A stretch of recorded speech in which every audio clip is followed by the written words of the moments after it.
Bismillahirrahmanirrahim. Assalamualaikum warahmatullahi wabarakatuh. Alhamdulillahirabbil alamin. Wa bihi nasta'inu ala umurid dunya waddin. Wassalatu wassalamu ala asrafil anbiya'i wal mursalin wa ala alihi wa sahbihi ajmain. Amma ba'd. Yang terhormat Ibu Fitri Hidayati, Magister Pendidikan, serta teman-teman yang kami banggakan. Puji syukur atas kehadiran Allah Subhanahu wa Ta'ala yang telah memberikan kita kesempatan sehingga kita bisa melaksanakan diskusi kita pada hari ini. Selawat serta salam semoga selalu tercurahkan kepada Nabi kita, yaitu Nabi Muhammad SAW.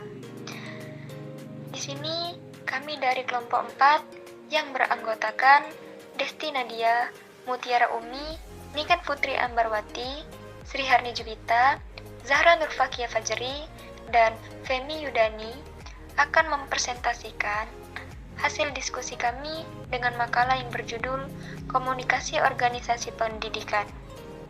Baiklah, langsung saja ke pemaparan materi. Bismillahirrahmanirrahim.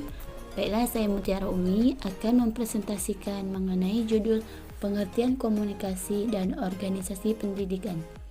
Yang pertama, pengertian komunikasi.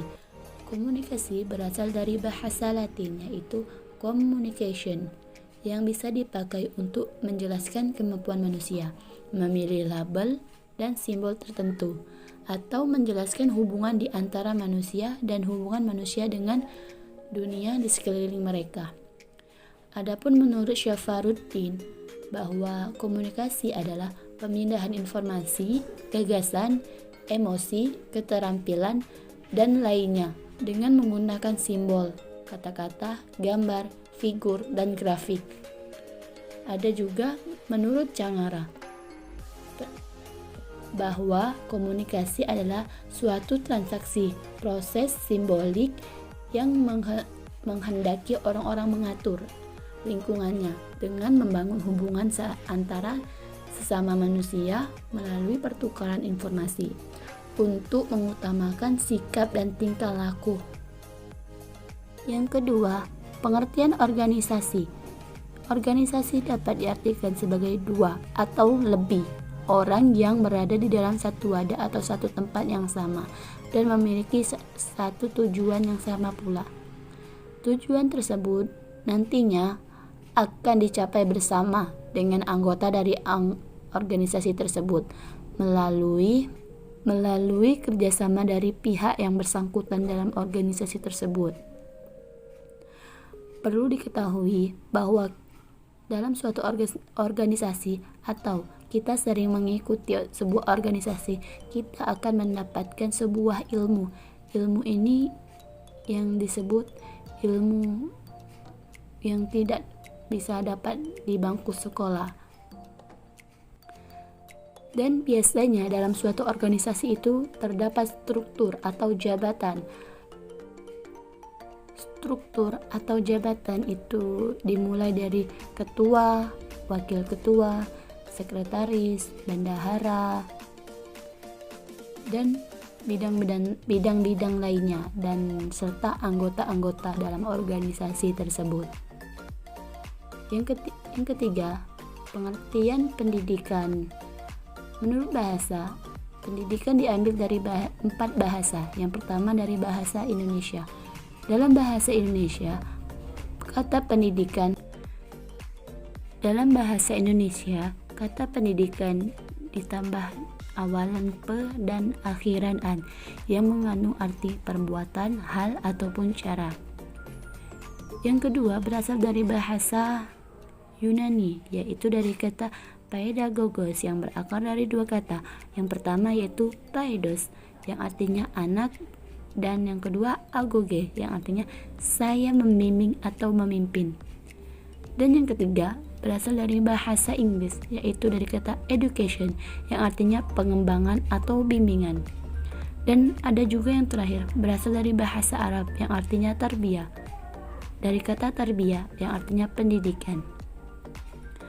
Sedangkan menurut istilah, pendidikan adalah usaha sadar dan terencana untuk mewujudkan suasana belajar, dan proses pembelajaran agar peserta didik secara aktif mengembangkan potensi dirinya untuk memiliki kekuatan spiritual, keagamaan, pengendalian diri, kepribadian, kecerdasan, akhlak mulia, serta keterampilan yang diperlukan dirinya, masyarakat, bangsa, dan negara. Jadi, kesimpulan dari pengertian komunikasi dan organisasi pendidikan adalah suatu proses penyampaian dan penerimaan informasi berbagai pesan dalam organisasi kelompok formal maupun informal yang berhubungan dengan pendidikan.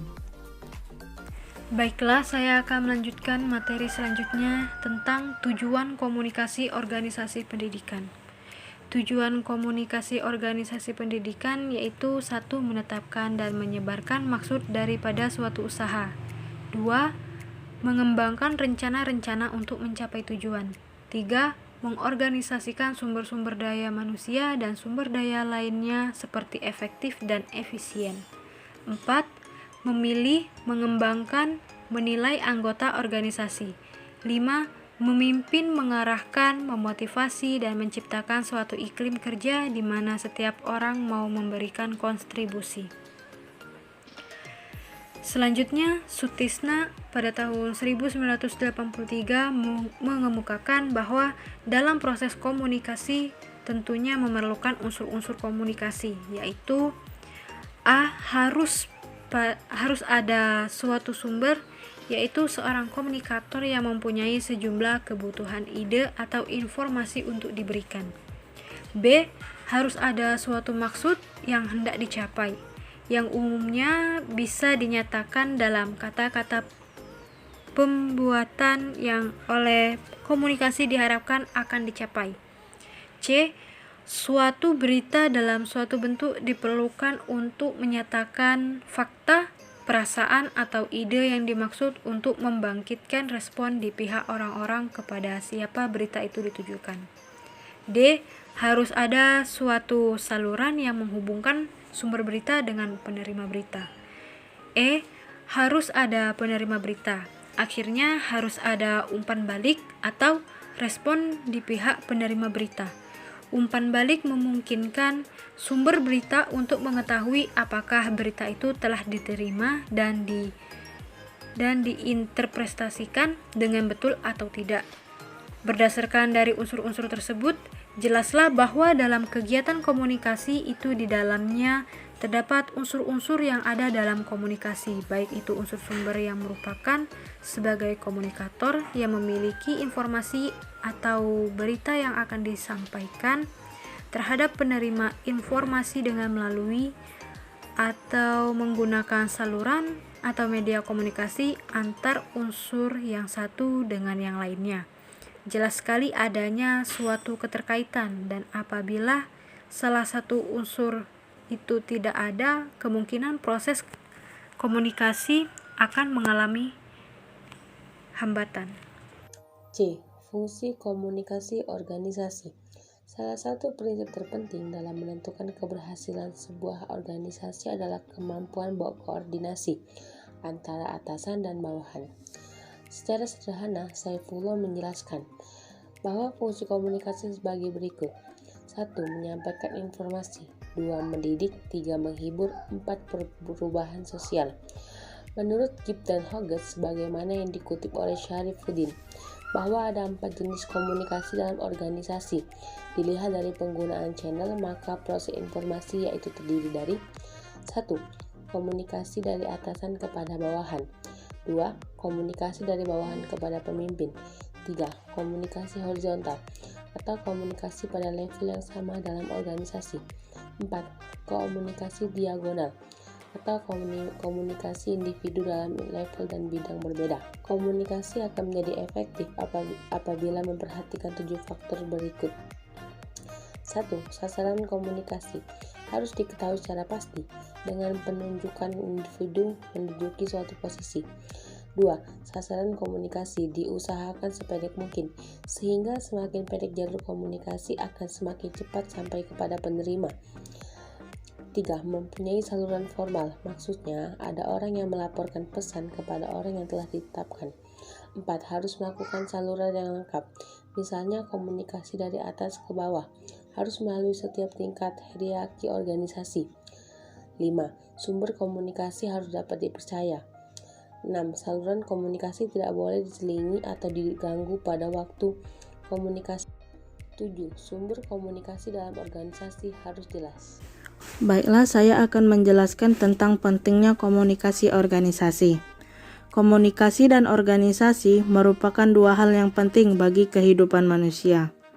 Sangatlah penting dalam berkomunikasi di dalam suatu organisasi. Itu harus efektif. Apalah artinya sebuah organisasi jika tidak berjalan secara efektif? Kemampuan komunikasi pemimpin ikut menentukan efisiensi dan efektivitas suatu organisasi. Pemimpin yang baik akan mampu mendelegasikan tugas dan wewenang kepada bawahannya, sehingga bawahan mampu melakukan sesuatu secara kreatif tanpa terus-menerus melaporkan kepada atasan. Pentingnya komunikasi juga mempengaruhi peluang hidup dalam situasi kerja atau wawancara kerja. Pentingnya interaksi atau keterampilan interpersonal pada tempat kerja adalah sering menekankan dan mengarah kepada peningkatan koresponden dalam pelatihan, seminar, workshop, dan publikasi yang fokus atas keterampilan ini, melintasi cakupan yang sangat luas dari organisasi. Baiklah, saya akan melanjutkan dari pembahasan FEMI, yaitu komunikasi organisasi dalam pendidikan Islam. Para pakar komunikasi sepakat dengan para psikologi bahwa kegagalan komunikasi bersifat fatal, baik secara individual maupun sosial. Salah satu proses komunikasi dalam Al-Quran adalah berdialog. Ada beberapa etika berdialog dalam Al-Quran, yaitu 1. Bersih, niat, dan bertujuan untuk mencari kebenaran. 2. Memperhatikan dan mendengarkan lawan bicara dengan baik. 3. Bersifat adil, objektif, dan profesional. 4. Berbekal ilmu dan argumentasi yang kuat. 5. Menggunakan retorika yang jelas dan singkat, memilih kata-kata yang baik, lemah lembut, dan tidak keras kepala. 6. Berangkat dari common platform atau titik persamaan. 7. Menghormati lawan bicara dan tidak merencahkannya. 8. Menghindari fanatisme berlebihan. Terdapat 2 pertimbangan mendasar yang patut diperhatikan untuk menjawab mengapa komunikasi pendidikan itu penting. Yang pertama, dunia pendidikan sangat membutuhkan sebuah pemahaman yang holistik, komprehensif, mendasar, dan sistematis tentang pemanfaatan komunikasi dalam implementasi kegiatan belajar mengajar. Kedua, komunikasi pendidikan akan menunjukkan arah dari proses konstruksi sosial atas realitas pendidikan. Sekolah melakukan komunikasi organisasi dengan wakil, staf, dan guru dalam berbagai kegiatan yang secara formal diatur dan menjadi panduan dalam melalui kegiatan-kegiatan, yaitu 1. Mengumpulkan data dan informasi untuk membuat keputusan perencanaan dan mendapatkan anggaran sekolah. 2. Menyusun, menyampaikan, dan melembagakan visi, misi, tujuan, dan sasaran sekolah. 3. Mengkomunikasikan dan membagi tugas kepada wakil kepala sekolah, staf, wali kelas, dan guru-guru dan komite sekolah. 4. Menyiapkan visi, misi, dan tujuan, serta pengarahan dan pembinaan dalam berbagai upacara dan pelaksanaan program serta kegiatan. 5. Menyampaikan visi, misi, tujuan, sasaran dalam rapat kerja untuk menetapkan rencana sekolah.